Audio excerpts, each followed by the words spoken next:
There have been some books that have been on my TBR for quite some time now.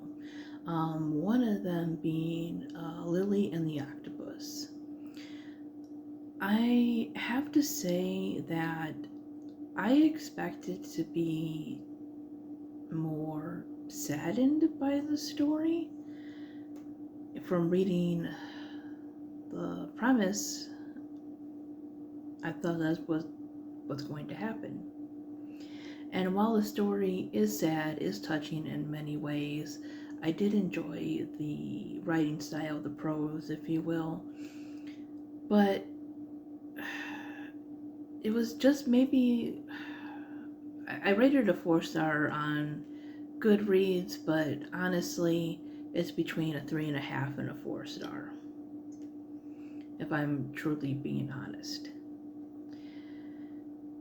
Lily and the Octopus is the story of a man who has a dachshund named Lily, and he loves his dog more than anything.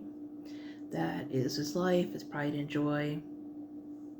He just really loves his dog. And one day, the man, I believe his name was Ted. It was kind of sad, I just finished the book. I can barely remember the guy's name, but I believe it was Ted. It's told in the first person point of view, so we don't hear his name too often. But anyways, Ted discovers that Lily has a tumor on her head.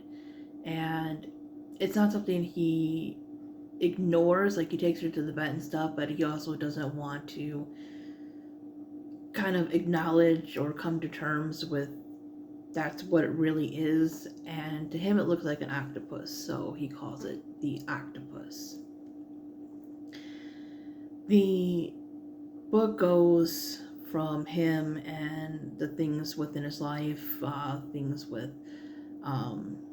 his relationships. He's a gay man, and his one boyfriend that he had, which I kind of got an on again off again vibe from the way he was telling the story.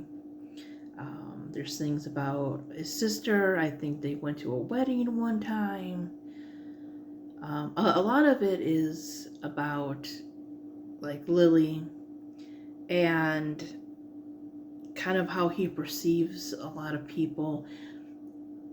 I can't remember if it was Goodreads or not, but somebody described him as self-absorbed. And that's kind of the feeling I got. Like, this was not my favorite character to read their perspective from, because there's like a point in the story, because he has a therapist that he goes to, and he kind of makes the comment about her name. I think her name was Jenny or Jen or something like that, and that he would not have thought her like intelligent with that kind of name. So he does kind of come off as kind of, I guess, pompous, or stuck up, whichever word you want to use. Judgmental, kind of, just not like the most fun person to be around, like very judgy and stuff like that.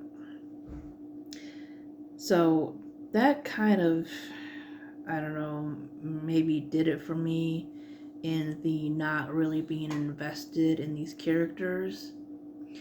Like, just the way he acted, I don't know, it just didn't really make me care too much about what was going on in the story. Because, a person being very close to their dog and having these like metaphorical things going on for like their dog having a tumor, and he kind of does this thing where he pretends like his dog talks to him because he's single, he's got nobody else around. And then there's parts where like the octopus talks to him, kind of like taunts him and everything. And I felt like that should have made for a deeper story and everything, because a lot of times you can really do stuff with that, really make people feel like that heartbreak, that desperation, that sense of loss of, loss of control and all this other stuff. And I've seen it done with other works, especially like other contemporary works. But this one, I don't know. I just thought I'd feel a lot more emotion for this story, but really, the way the character was written, I felt sorry for the dog. I felt sorry that he was losing his dog, but you didn't really like him as a person. And that made it hard because he's the one telling the story. So, yeah, I don't know. Maybe I'll pick it up again and reread it one day, see if I get anything else out of it. But other than that, yeah, I didn't care for it in the way that I thought I would. But I'm glad I read it. It's well written. So, anyways, let me know what you thought about Lily and the Octopus.